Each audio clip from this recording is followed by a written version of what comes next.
I never thought I'd be the kind of guy who spends his Friday nights alone, sitting on a couch that still smells like the discount store I bought it from, scrolling through my phone just to feel like I'm connected to something. But here I am, 47 years old, and this is my life now. It's not what I imagined. Then again, I'm not sure I ever really imagined anything beyond the next promotion, the next vacation, the next milestone that was supposed to make me feel like I'd arrived. The truth is, I've been feeling stuck for years. Not just stuck, invisible, like I'm fading into the background of my own life. My friends don't call much anymore. And when they do, it's usually because I reached out first. I get it. Everyone's busy. Kids, careers, the endless grind of keeping up with a world that moves faster every day. But sometimes, I wonder if they'd even notice if I just disappeared. It wasn't always like this. There was a time when I thought I had it all figured out. I had the job, the house, the wife, the kids. I checked all the boxes, played by all the rules, and for a while it worked, or at least it looked like it worked. But somewhere along the way, I lost myself. I became the guy who did what he was supposed to do, not what he wanted to do. And now, here I am, staring at the cracks in the ceiling of my one-bedroom apartment, wondering how it all went so wrong. The divorce was the final blow. Emily and I had been drifting apart for years, but I kept telling myself it was just a phase. We'd get through it. We always did. But this time was different. This time, there was no coming back. I still remember the night she told me she was leaving. We were sitting at the kitchen table, the same table where we'd shared so many meals, so many conversations. But this time, there was no laughter, no warmth, just silence. "I can't do this anymore," she said, her voice barely above a whisper. I wanted to argue, to beg her to stay, but I couldn't. Deep down, I knew she was right. We'd been living separate lives for years, pretending everything was fine when it wasn't. And now, the charade was over. The first few months after she left were a blur. I moved into this apartment, which felt more like a prison than a home. I tried to keep busy, to distract myself with work, but it was no use. The emptiness followed me everywhere. I'd go to bed at night and lie there for hours staring at the ceiling, replaying every mistake, every missed opportunity. And then there were the kids, Lily and Jack. They're adults now, with lives of their own, but I still feel like I failed them. I wasn't the father they needed, and now they're too busy to visit, too busy to call. I get it. They have their own lives, their own problems, but it still hurts. The worst part is the loneliness. It's not just the physical loneliness, though, that's bad enough. It's the feeling that no one really sees me anymore. I'm just this guy, this middle-aged guy who used to be someone, who used to matter. But now, I'm not so sure. I tried therapy mostly because I didn't know what else to do. My therapist, Dr. Patel, is patient but relentless. She doesn't let me get away with the easy answers, the surface-level stuff. She pushes me to dig deeper, to confront the things I've been avoiding. "Why do you think you're so hard on yourself?" she asked during one session. I shrugged. "I don't know. I guess I just feel like I should be further along by now, like I should have it all figured out." She nodded. "And what does figured out look like to you?" I didn't have an answer. That's the thing about expectations. They're so hard to define, but they weigh you down anyway. One night, after another long day of pretending everything was fine, I decided to do something different. I didn't know what I was looking for, but I knew I couldn't keep living like this. So I grabbed my camera, an old DSLR I hadn't used in years, and went for a walk. It was late, and the streets were quiet. The air was cool, and the city lights reflected off the wet pavement. I started taking pictures, not of anything in particular, just whatever caught my eye. A street lamp casting a golden glow, a cat sitting in a window. The way the rain made everything look softer, more alive. For the first time in months, I felt something other than emptiness. It wasn't joy, exactly, but it was close.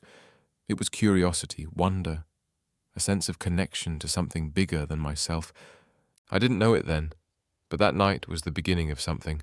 the first step on a long, painful, and ultimately transformative journey. It wasn't easy, and there were times when I wanted to give up. But I kept going, one foot in front of the other, one day at a time. Because the truth is, rock bottom isn't the end, it's just the beginning. The days after Emily left were a blur. I moved through them like a ghost, going through the motions of life without really living. The apartment felt too big, too empty, even though it was just me. I'd wake up in the morning and stare at the ceiling, wondering how I was supposed to fill the hours ahead. I tried to keep busy. I went to work, though I barely remember what I did there.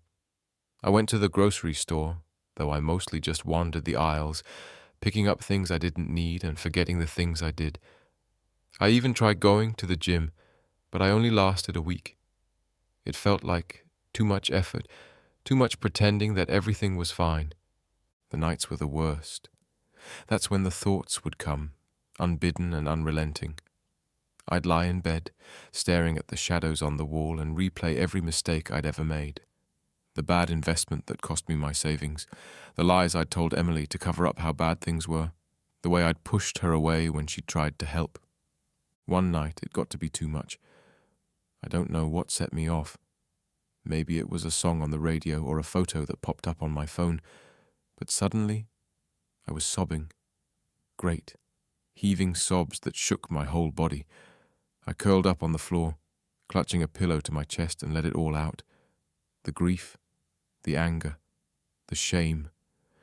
It felt like I was being torn apart from the inside. When the tears finally stopped, I felt empty, hollowed out. I sat there for what felt like hours, staring at the wall, until a single thought cut through the fog. I can't do this anymore. It wasn't a dramatic realization.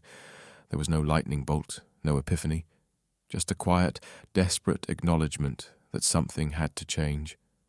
I couldn't keep living like this, half dead, half alive, just going through the motions. I didn't know what to do, but I knew I had to do something.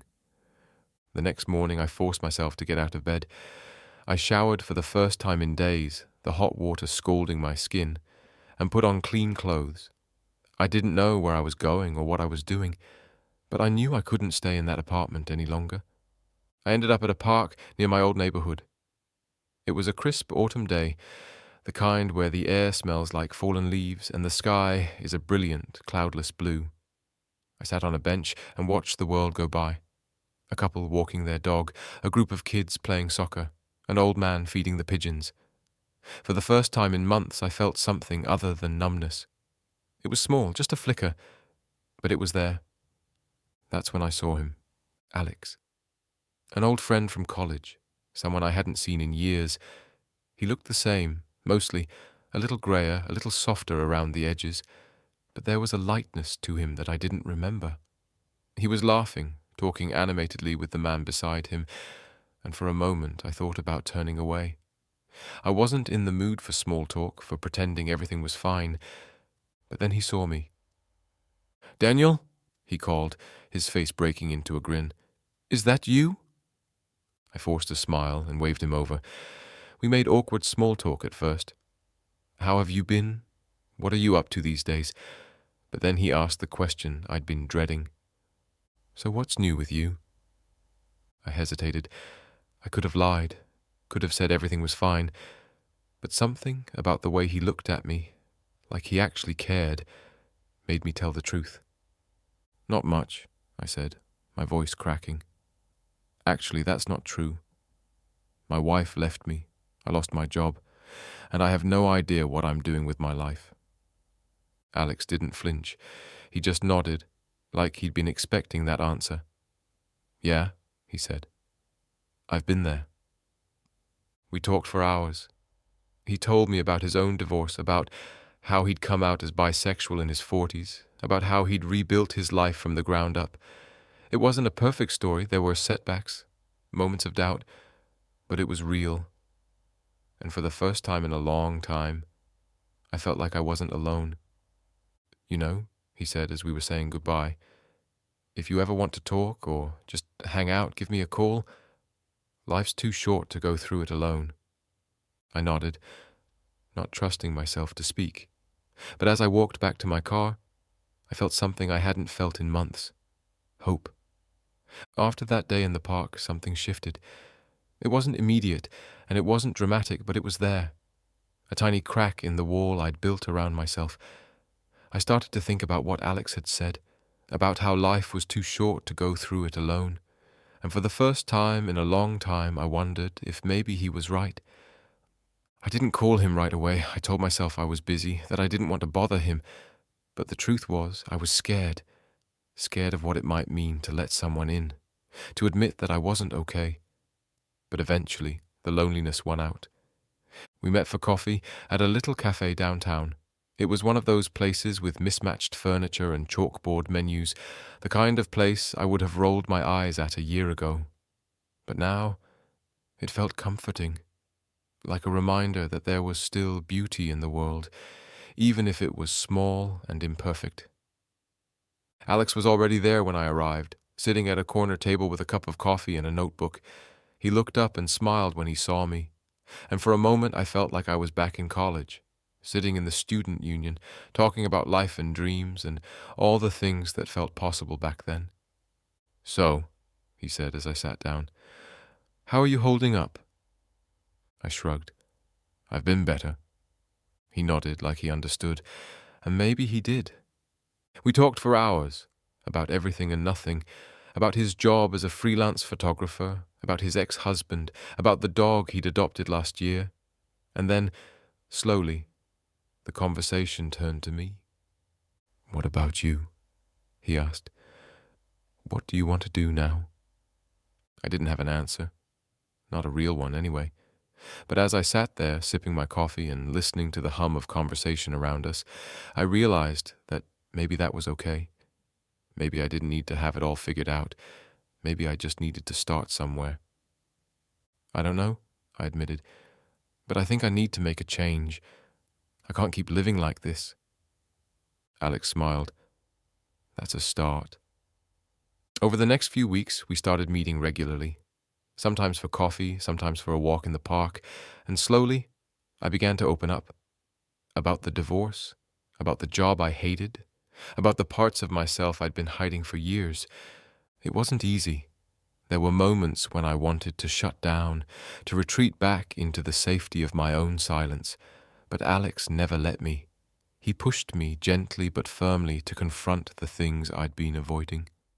"You can't keep running from yourself," he said one day. "Eventually you have to stop and face what's there." I knew he was right. But facing myself meant facing the truth about who I was, about the things I'd been too scared to admit, even to myself. It started with small things, like the way I'd always felt more comfortable around men than women, even though I'd never let myself think about why. Or the way I'd catch myself staring at a guy on the street, not in a creepy way, but in a way that made me feel something I couldn't quite name. At first I tried to ignore it, to push it down, like I'd done for years. But the more I thought about it, the harder it became to deny. One night, after another long day of pretending everything was fine, I sat down with a glass of wine and my laptop. I didn't know what I was looking for, but I typed the words into the search bar before I could stop myself. "Am I bisexual?"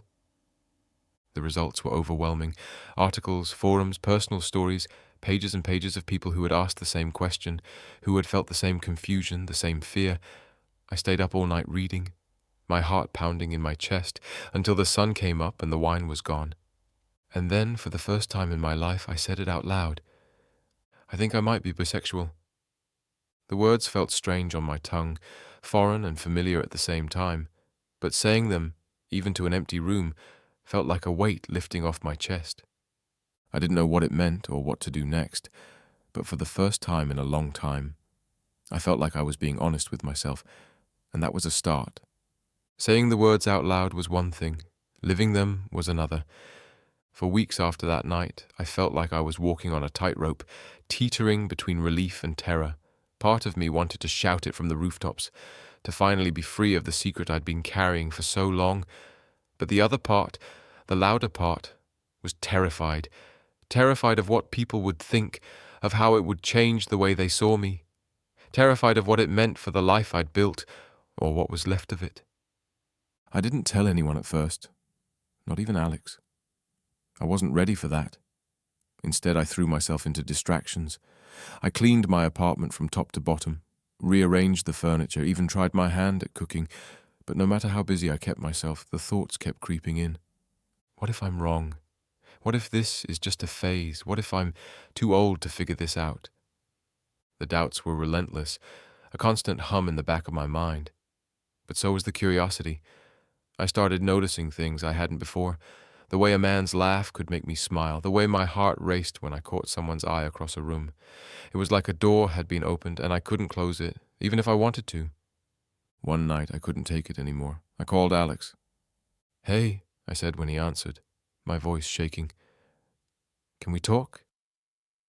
He was at my door within the hour, a bottle of wine in hand. We sat on the couch, the silence stretching between us until I finally found the courage to speak. "I think I might be bisexual," I said, the words tumbling out in a rush. Alex didn't look surprised. He just nodded, like he'd been waiting for me to say it. "Okay," he said. "How do you feel about that?" I laughed, a short, nervous sound. "I don't know, scared mostly, and confused, and relieved, I guess, like I've been carrying this secret for so long and I didn't even realize it." He smiled. "Yeah, I get that." We talked for hours that night, about his own journey, about the challenges of coming out later in life, about the freedom that came with being honest about who you are. And for the first time, I felt like I wasn't alone. But as much as Alex's support helped, I knew I needed more. I needed to figure this out for myself. So I started small. I joined an online forum for people questioning their sexuality, where I could read other people's stories and ask questions without judgment. I bought a few books on bisexuality, devouring them in the quiet hours of the night, and I started seeing my therapist again, this time with a new focus. "Why do you think this is so hard for you to accept?" Dr. Patel asked during one session. I thought about it for a long time before answering. "I guess I'm scared of what it means. Scared of how it will change things. Scared that people will see me differently." She nodded. "And how do you see yourself?" That was the real question, wasn't it? I didn't know. Not yet, but I was starting to. The more I explored, the more I began to understand that this wasn't just about who I was attracted to. It was about who I was, period. For so long, I'd defined myself by the roles I played: husband, father, provider. But now those roles were gone, and I was left with just me. And for the first time, I was starting to see that maybe that was enough. It wasn't easy. There were days when I felt like I was drowning, when the doubts and fears threatened to pull me under. But there were also moments of clarity, of peace, when I felt like I was finally starting to understand myself. One of those moments came on a random Tuesday afternoon. I was walking home from the grocery store, the sun warm on my face, when I passed a couple holding hands. They were both men, laughing and talking like they didn't have a care in the world. And for the first time, I didn't feel envy or fear. I felt hope. Maybe, just maybe, I could have that too.